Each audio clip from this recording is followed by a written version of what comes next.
This is the Planning Podcast from Number 5 Chambers, and I'm Richard Kimblin.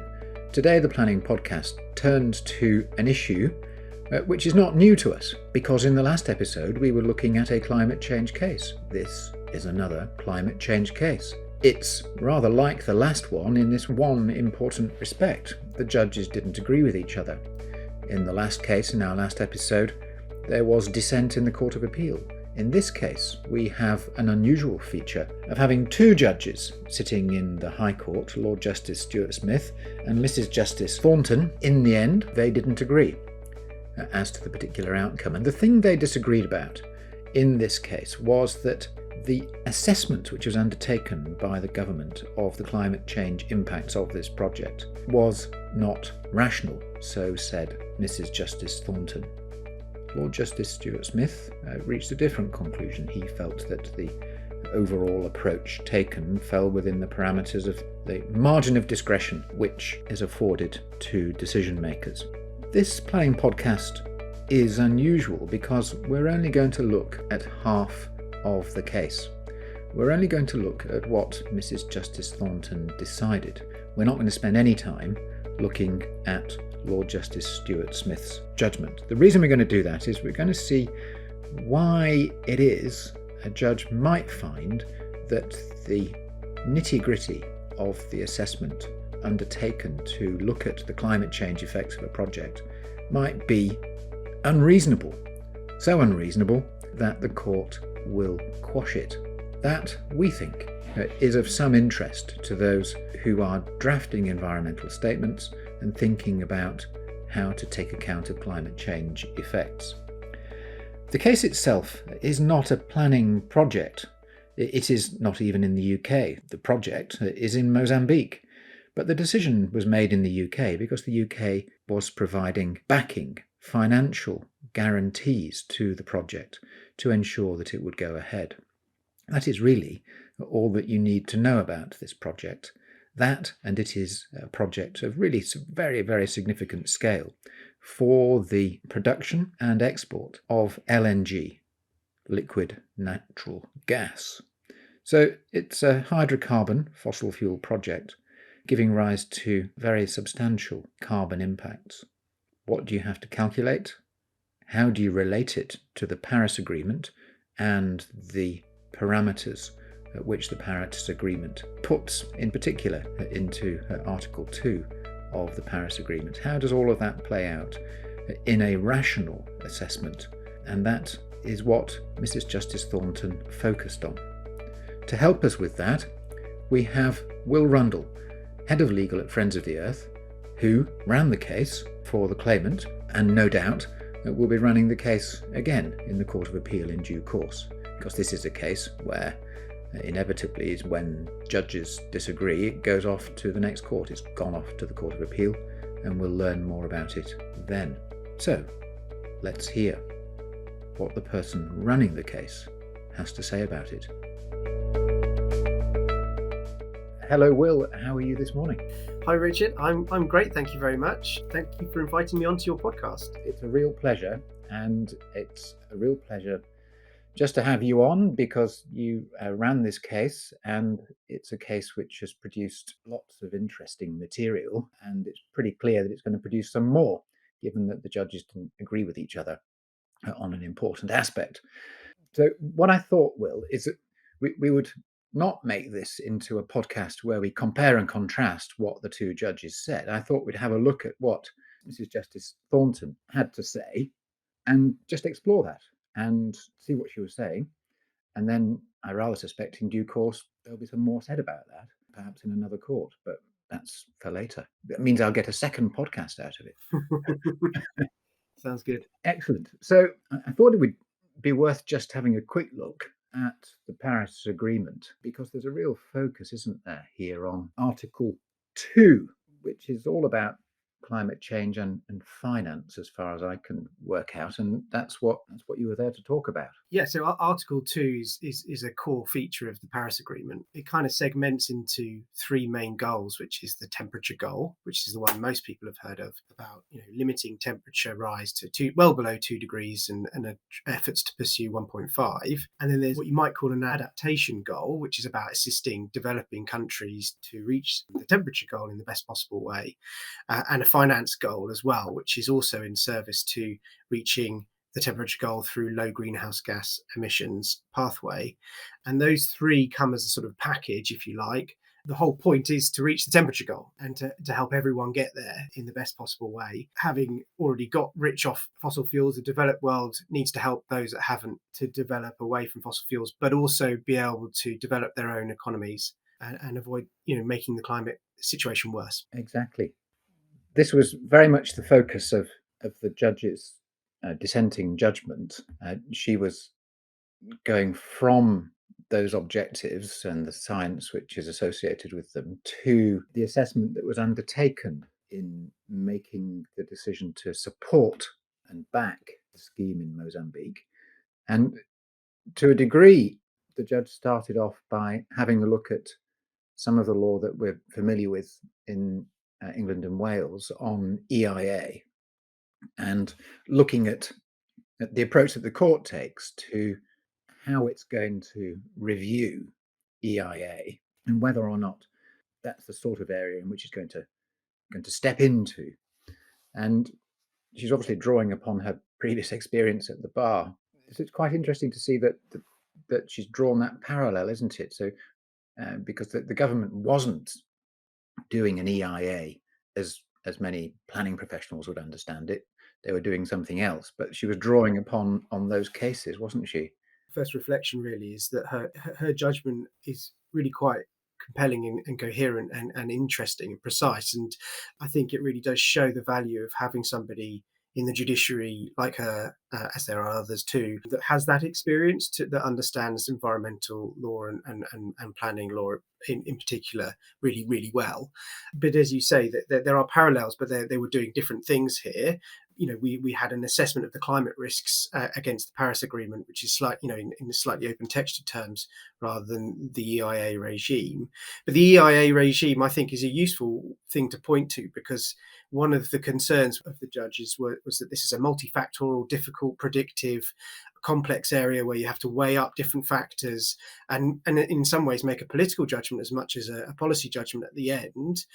But here we have this very well established regime, and with the SEA as well, that shows that it can be done, and it's perfectly sensible to do it in this way. Yeah, so it's a useful reference point, I think. It seems like we end up, in terms of how we test what they did as being right or wrong, in a similar place in legal terms about whether it was rational in public law terms or reasonable in public law terms. But it's not identical. It's not the same thing. And that's one of the reasons why she says that a great margin of appreciation should be afforded to the decision taker here. That's a strong feature throughout both judgments, I think.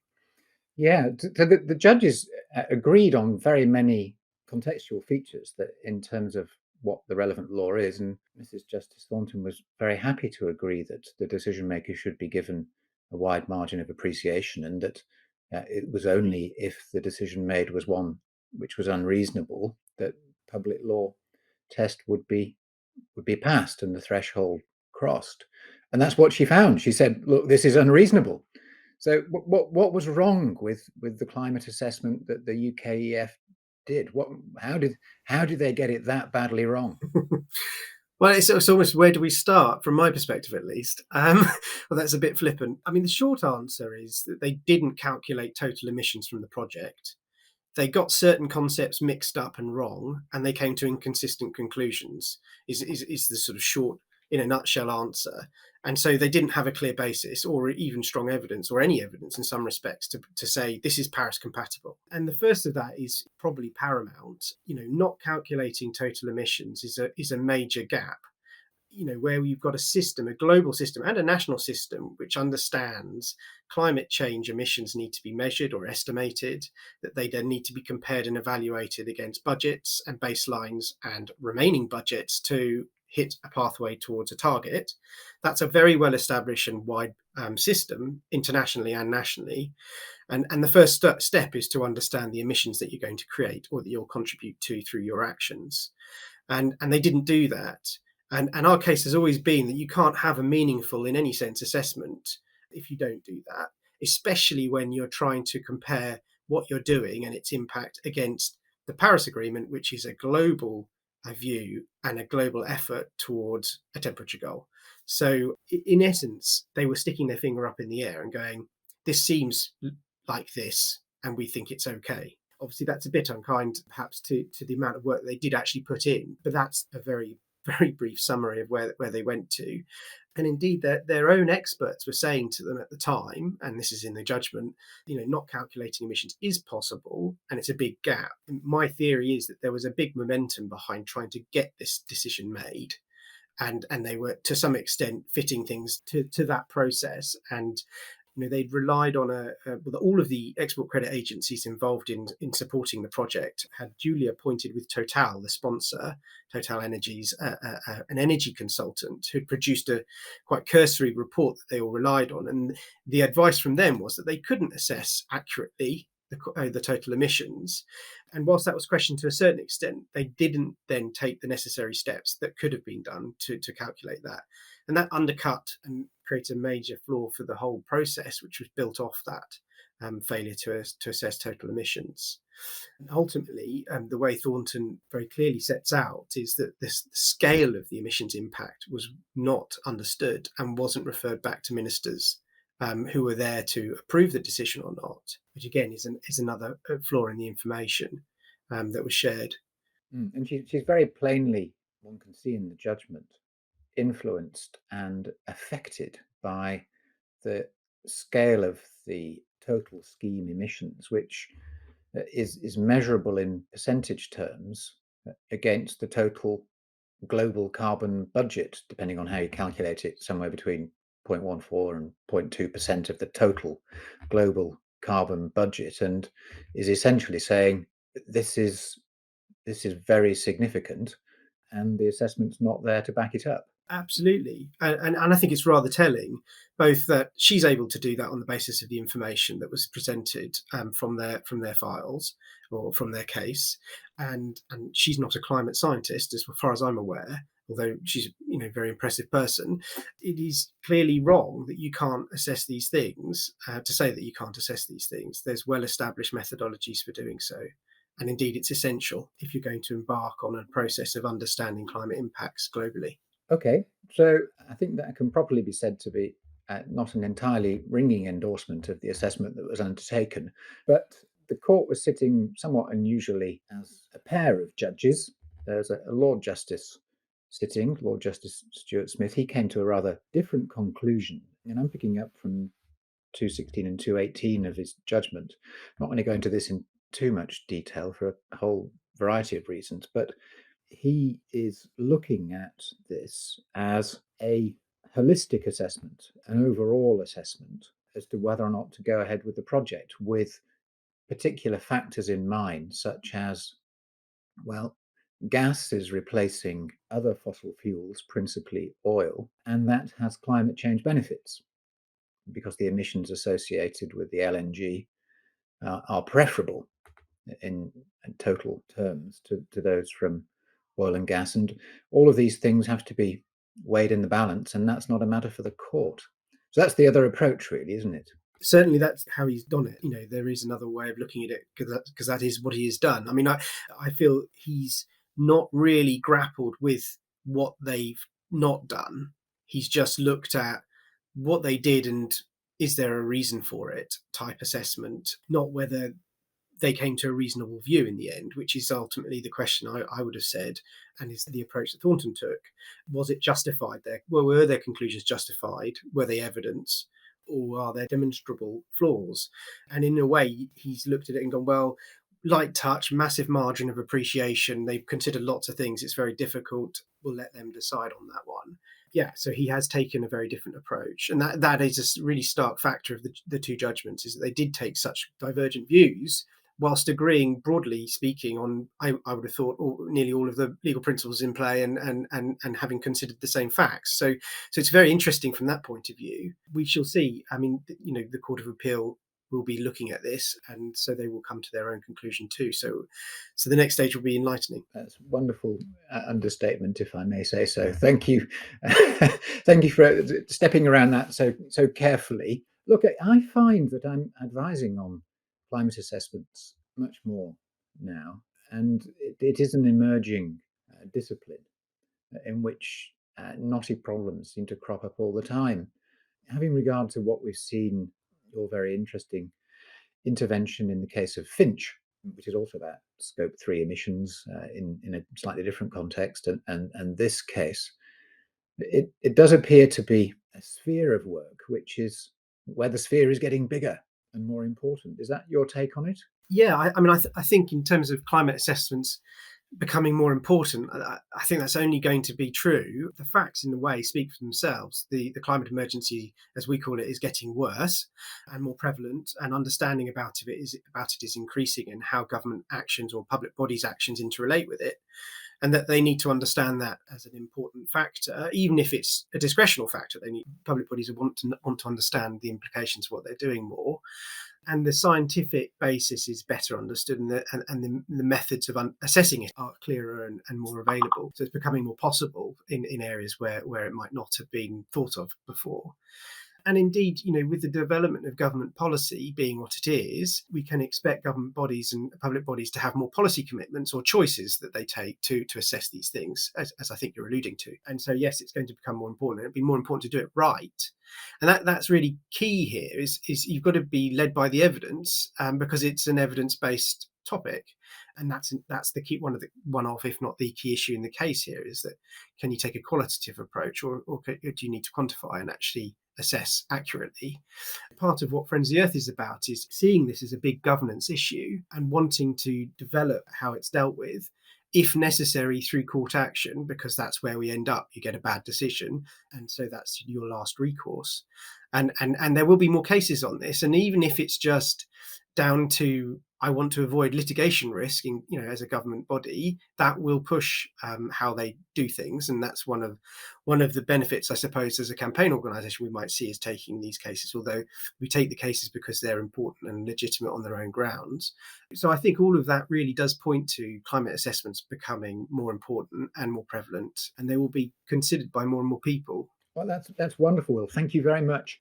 We've been looking at the variety of considerations which go into the overall decision making, and that has been really thrust to the fore since the 24th of February, when if we hadn't grasped it already, the relationship between geopolitics and energy security, physical and energy security, has been really, really clear.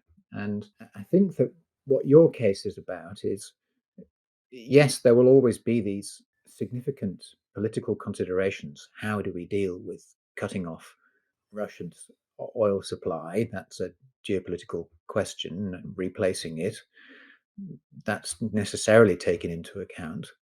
But you need to have all of the other assessment, the climate assessment in particular, need the work to be done accurately and properly, so that you've got all of the information available to make the ultimate decision, rather than just throw it all into one pot and it's just up to the politicians to come up with whatever answer they prefer. Well, absolutely. If you're going to do a climate assessment, you need to do it properly. That proper understanding will feed into the bigger considerations that you're alluding to. The energy crisis that we see at the moment is partly due to government not taking the lead as fast as they should in the transition away from a carbon-based economy. But the question in our case wasn't, is this the right thing to do in terms of energy policy? The question was, you've decided to assess this project and your financing for climate reasons against the Paris Agreement. Did you or didn't do it rationally and properly? And did you understand the law properly in terms of what Paris meant, etc.?